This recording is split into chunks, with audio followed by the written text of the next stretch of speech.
Hey,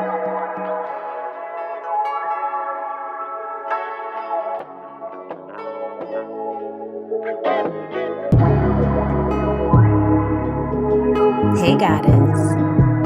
Let's talk.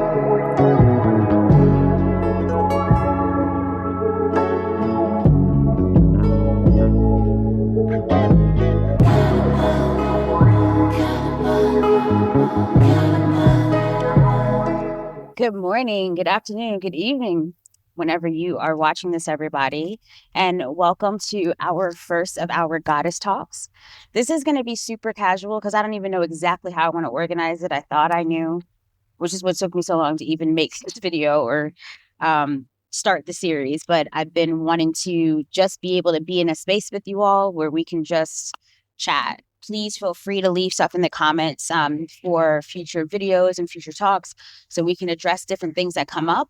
But before I get too far, let me go ahead and light my incense. I am currently on the beach and I'm bringing you into my beach ritual. I always bring an incense and different things on the beach with me. What are we even doing here? Oh my God, I'm just rambling. This is our goddess talks. In our goddess talks, you're going to be listening to me talk.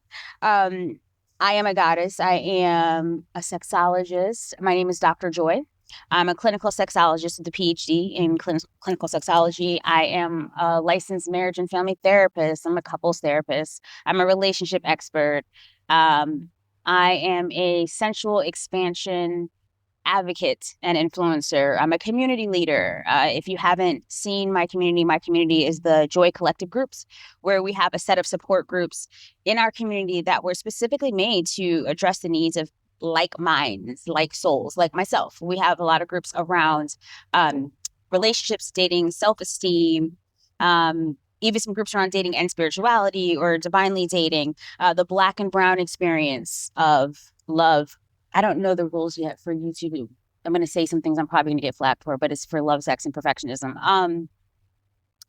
And whatever pop-up groups we decide to have, right? So in any event, those are the things that are going on in life. Those are some of the things that I would say have poured out of me, but the things that have poured into me, so you know who you're even listening to if you're still here, our life. I got a PhD in life, right? I think I'm going to be 45 in a few months, which is crazy.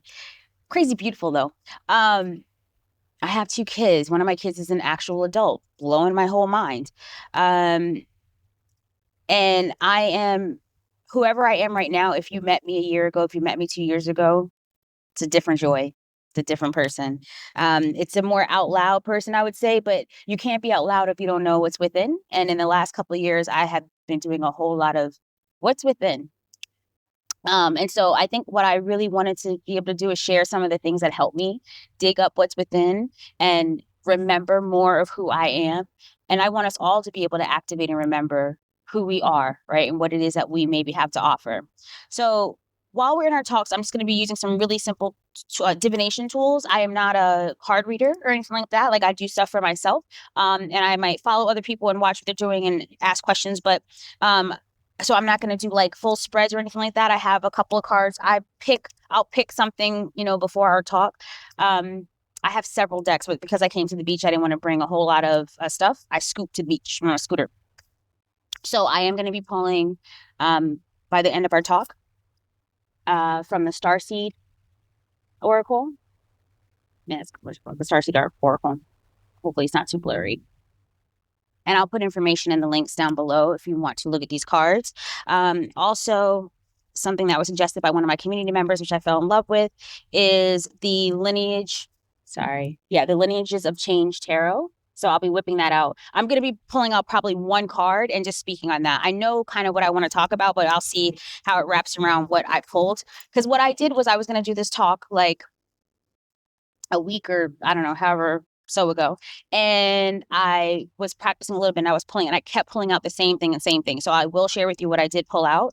And I think it definitely has relevance to me, but this is how I feel about like messages, talks, divination, things that pop up in your life, right? I don't think that anything happens by accident. I think that you have an opportunity with everything that passes you by to understand what's going on around you, to understand your reaction to things, your belief around things, or even other people's beliefs around things.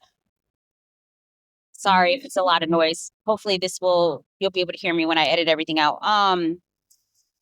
But what I have found is because I was put in a position where I had to slow down more and really pay attention to what's going on around me, it was very much helpful for me to be more at peace while I was transitioning through relationships and finances and areas and even my career, what I really want to be. If you all have followed me again for at least a little bit of time, you may have known that I was on BetterHelp for a little bit. And I left BetterHelp as a therapist and a group facilitator. I was more so doing groups about a year ago. And it was, I don't want to say the best decision of my life. There's lots of great decisions I had, like having kids and I don't know, traveling, whatever. But it was one of the greatest decisions and one of the most, I would say, pivotal moments, right, in really helping me identify faith.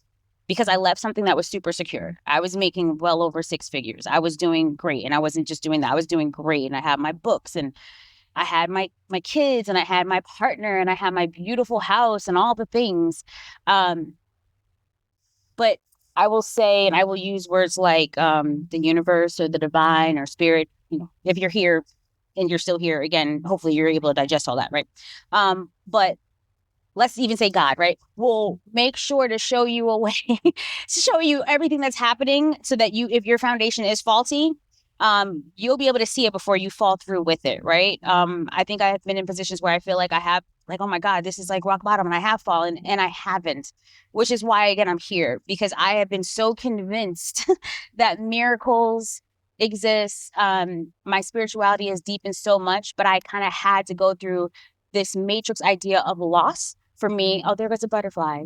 I'm on the beach. There's a butterfly. I see butterflies every day. I'm going to do this 30-day challenge about butterflies because I don't know if anybody else, I see butterflies literally every day. Every, I see all types of things. Peacocks, all types of things. Okay. Sorry. Rambling on. I might put in the comments if you want to fast forward through some of the stuff, but this is a part of the experience, right? And this is also some of the stuff that has helped me watching other people going through their journey and really just giving that hope that there is another side to whatever it is that's happening. Okay. So I'm going to go ahead and I'm going to pull one card. I already love this bottom card, but I'm not going to I just love these cards. These cards are just so beautiful. I'm not pulling this card yet, but you can see it. This is the 4 of fire, and fire is wands. I want to reiterate, I'm not a tarot reader. Anything that I'm saying is from what I have picked up and I've learned. So quote me, don't quote me, no me importa. But, do your research too, which is a lot of things that I did. Like I would get maybe like a little drop of something and then expand on that and realize that it was significant to me. Okay. So even if I say something wrong, it might be something that you needed to hear. The way that I feel about messages or divination is that we ourselves call forth what it is that we want. At the end of my yoga sessions, a lot of times I will pull an oracle card, usually like a goddess card, and I will give that to everyone, I'm sorry. And it's never failed, whether or not this person was spiritual or not. They're like, oh my God, how did you know to get this card? This completely relates. I'm like, because we call for understanding. We ask for clarity and we get it in one way or another. So you ask for that card, that type of thing, right? So if this video hits you, you ask for it. All right. So let me go ahead and just pull one card and I'm going to talk about what I want to talk about today.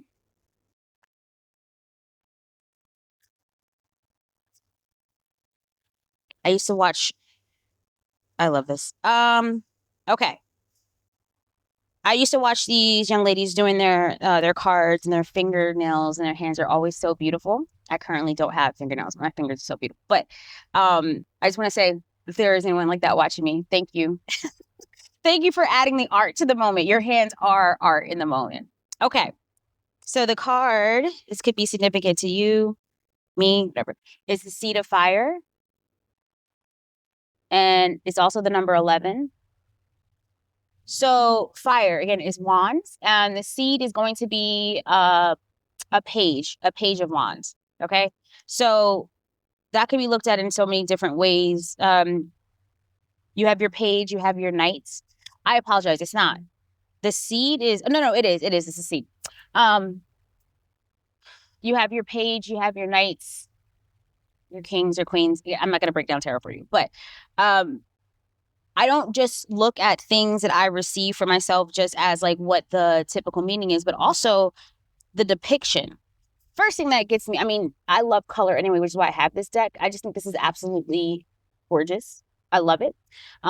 What I see without even knowing anything about the meaning of the card is this is a being that has I'm sorry, it's so hard to see. Its third eye is lit up, right? Doesn't even have a mouth because maybe it doesn't have, you don't need to say anything. Its mind is lit up, right? Maybe its spiritual connection is lit up and it sees. So, looking at 11 can be something that's significant to you. 11 might mean for some people, soulmates, just a synchronicity that it's a 1-1. It can mean mirroring, that type of thing. Or if it's a number that you keep seeing over and over and over again, sometimes it's because you're supposed to pay attention to, okay, this not something keeps synchronicities keep happening. What's happening at the same time as that synchronicity? Maybe I should look around. Like if it's a random number, say 37 is a number, and I keep walking by houses and businesses and posts that say 37. Maybe I'm supposed to stop and think, what am I thinking about when 37 comes up? Or what am I worried about something, right? Is that the age of somebody that is thinking about me right now? Is that the year that my mother gave birth to me? Whatever it is. But again, it's personal to you. So I'm just kind of talking about some of the tools around how you can start to decipher things out. Okay. So getting back to our seed of fire. So I'm going to take it not even as a page, and I want to take it as what it says here. It's a seed. So when I think of a seed of fire, I am planting a seed. This is the beginning, right? I'm planting seeds for passion. This is quite perfect for me, as a matter of fact. I feel like in the last couple of years, and I wholeheartedly believe this, I have been planting seeds. And I wholeheartedly believe that we should all be planting seeds, right? What are you doing today? What seed are you planting today? Now, if you do nothing today, there's nothing wrong with that seed. That is a seed of rest. That is a seed of contemplation. That is a seed of like really abundance of I have the privilege to rest because everyone can't even rest, right? But when I think of fire, I think of passion and planting the seed of passion. Are you planting your seeds of passion? This card might be telling me I need to be planting more of my seeds, or this today is finally the freaking seed. Dr. Joy, what the hell's your problem? We've been trying to tell you to do this for like months. Thank you for finally doing it. Thank you. Right. I don't know. But what is it for you? Is there a seed of passion that you need to be planting? There's other seeds that we can plant. People regularly will leave like it's like I have specific haters. Like it's their job. They came with me from my last lifetime or whatever.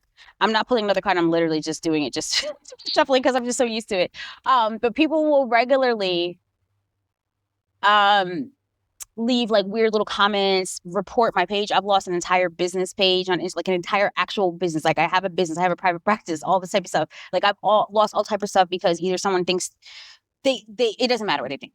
But the point is with those things that happen that I witnessed, right? I could take that energy and I could mull over the fact that people keep coming for me and how am I ever going to get anywhere? People, and why do they hate me? And what do I have to do to make them? I don't care what to do to make you like me.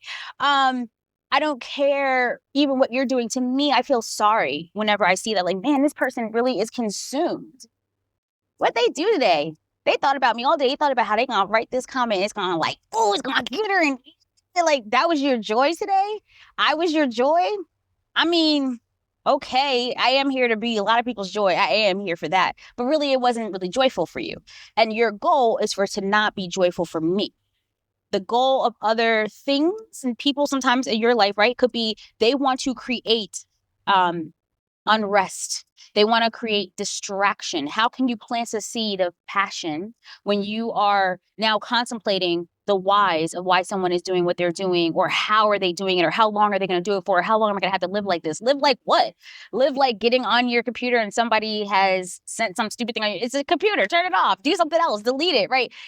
I think to us, it's not even necessarily the behaviors that are the issue. It is the idea, like, it's so relentless, but that's what they want you to feel, like it's relentless, so you don't get to your passions. Oh, sorry, wrong. Oh, you know what? That's funny. Ancestral wisdom is what I thought it was still up top. Maybe someone needed to see that, right? So maybe some ancestors are calling out, letting you know they know more, letting you know that you can relax. You don't have to plant the seed of worry. You don't have to plant the seed even of trying to control the moment. I think that's something that came up for me this morning, like trying to control the outcomes of relationships, connections, of everything.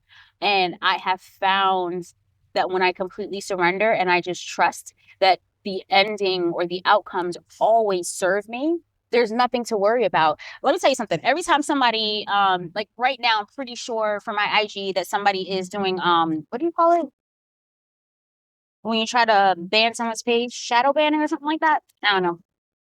But every time, this is true story, every time someone does a thing like that, somebody emails me with a contract. Somebody hires me something. Somebody tells me that I am the most beautiful freaking goddess they've ever seen on a planet. The other night I was walking and I try, like, okay, living my life being either colorful or different or whatever. I try to really like stay out of people's way, to be honest, but it's not, they see me, right? So I'm walking. It was like a nighttime walk. I'm walking on one side of the street and there's a mom and her kids or something like that. So I tried to walk away from the kids, not because there's a problem, but frankly, because I was smoking, right? And I'm like, I'm chilling. I was doing my nighttime routine and I didn't feel like blowing smoke in people's faces. I just thought it was rude. So I try to walk away and this lady's kids eventually, like, they get to me. I'm like, how did y'all get over here? And she's like, excuse me, miss. I'm like, what do you want? Let me just smoke in peace. Hold on, this thing is passing by me. I'm like, yes. She told me in my little workout, I had my head wrap, everything else. She's like, you're so pretty. So listen, that was very nice. But I was running away from it, y'all. I was literally like, oh my God, what are you going to do? I'm going to bother you. I'm not going to be good for you. Or you're going to say something to me that's going to irritate me because you're scared. Like, let me go away. And that's not what happened at all. You know, we put so much of that judgment on ourselves and we make so many assumptions. And if we're trying to control an outcome with an outcome that's probably not even for us because we're trying to create an outcome from the assumptions that are not even serving us, right? So let something else see for you sometimes. I definitely have a very high intuition. I'm very empathic. I can perceive people's behaviors and what they're thinking. I'm not saying it in a magical way. Like, this is from being a therapist and being an expert and also just how my brain works. If anyone knows anything about human design, I'm a projector. Like, I can look at systems, which also includes people, and figure out what they're thinking and why they're thinking it, especially based off of your history. Like, that's what I do as a therapist. I get your information and I can put it together. And it's not for the purpose of judging, it's for the purpose of understanding. So that I know how to engage you better, right? So I know how to not harm you, that type of thing. Personally, I think it's a behavior we should all have, that we should try to understand other people and ask those questions for that purpose. Like, how can I keep you safe in our relationship? Can't keep you safe everywhere else in the world, but what can I do to make this experience here different?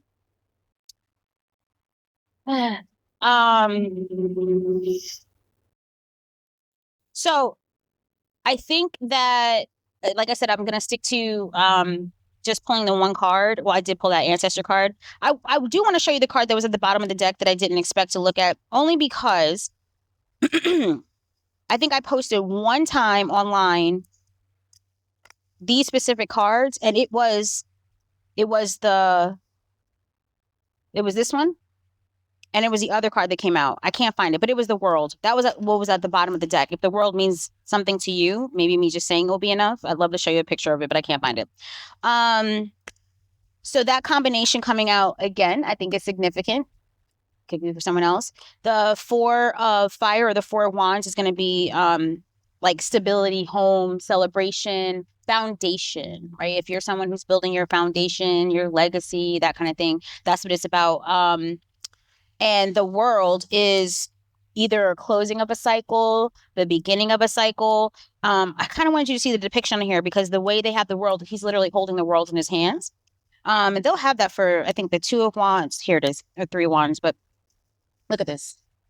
And if this is significant to anybody, bees. Bees represent prosperity, honey. I can even see this being associated with the Empress, given that she births the world in a lot of the decks. I think in the Light Seer deck for sure. But and bees, honey, dripping, just prosperity, gold, sticky icky. All right. I'm gonna pull a card from the Starseed deck. You might identify it as a starseed if that's your wording. You might identify as somebody who is like chosen, who's gifted, who's a light worker, who is even an earth angel. However you want to identify inside out loud, it's up to you. But this has been really helpful for my soul tribe who does identify somewhat as some starseeds. So I'm going to pull out a card for you.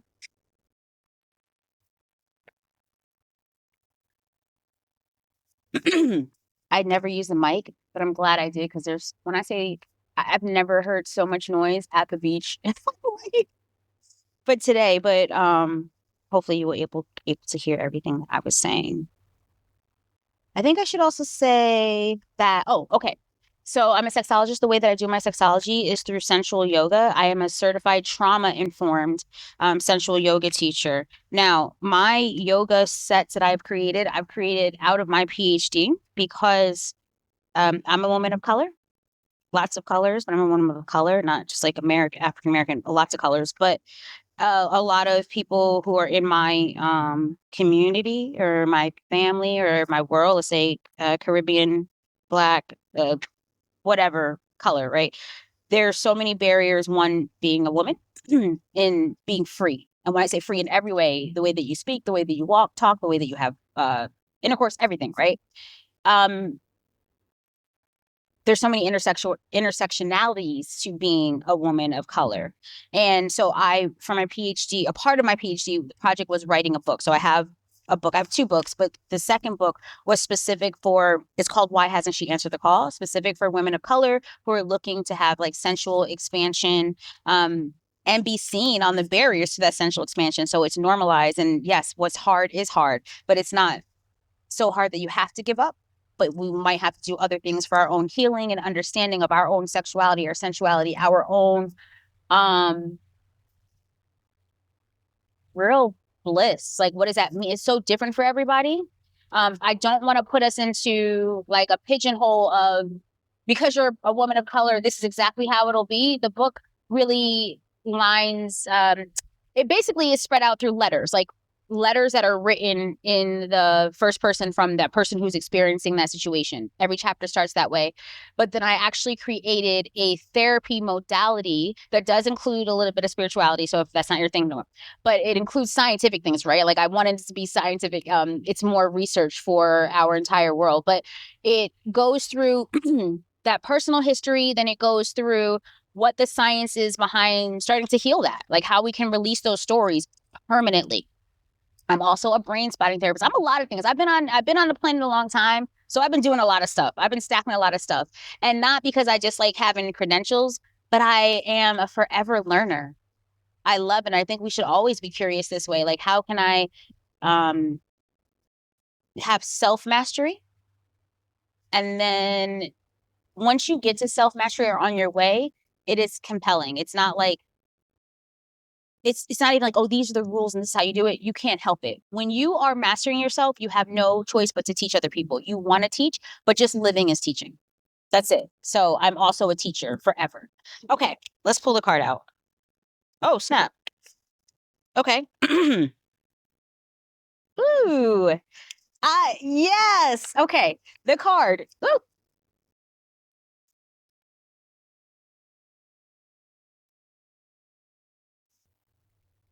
and how blurry it is for you, but it says, all paths lead home.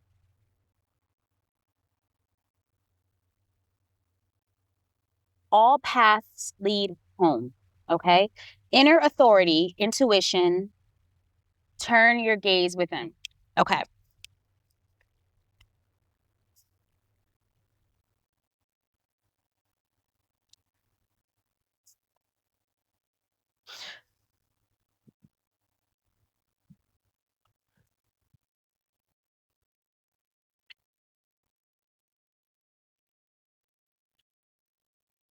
Okay.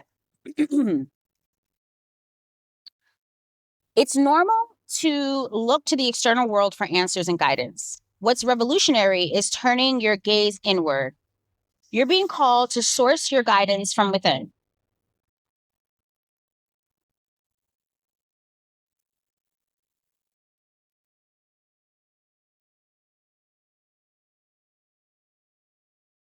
Okay. It's normal to look to the it's normal to look to the external world for answers and guidance. What's revolutionary is turning your gaze inward.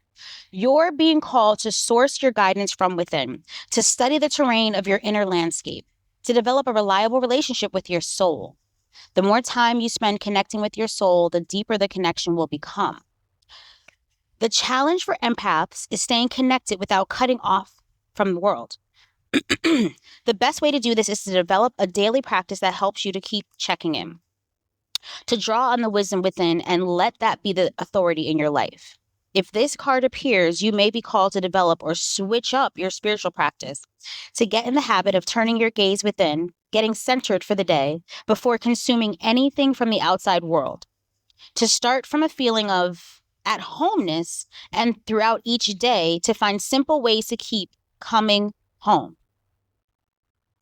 This doesn't mean switching off from the realities of today's world. We need as many conscious people as possible living with their eyes wide open. Rather, it's a call to start your day from a place of connectedness, grace, and devotion. So when you go out into the world and when you let the world in, you do it from an unshakable state of being, a state where you draw your strength, authority, and guidance from a place deep, deep within. Starseed Soul Inquiry. How are you being called to turn your gaze within? Okay. So, like I said, I will put the card links if you would like to check out these card decks in the description box. I'll also put any links that I think are going to be relevant to some of the stuff that I was talking about, like the book or a couple of books that I have. And for our talks, what I'm hoping to do is do them at least once a month, but you can look to be inspired by other things on the page. Like I'm adding more meditations. I already have a bunch of meditations on there, but I'm very intentionally adding more manifestation meditations that have worked, they do work, and I'm now offering them for everybody else. I also have been dropping my spoken word on here just for inspiration. I think that all of us that do have something with it, and we do all have something with it, but all of us who are tapped into it, it is only fair to share it with the rest of us, right? So I am very grateful for the space in my journey where I got through because other people were vulnerable enough to share who they are and their own learning right before us. And I'm paying that forward and encouraging us all, anyone else who wants to jump in and add in, do the same. But I hope that anything that I talked about today, if it was one thing or several things, that it landed on you well, it was impactful. And that you have a beautiful rest of your day from whatever time you're watching this, from, this time forward in the next 48 hours. I hope it's beautiful. All right, everybody. Thank you and see you soon.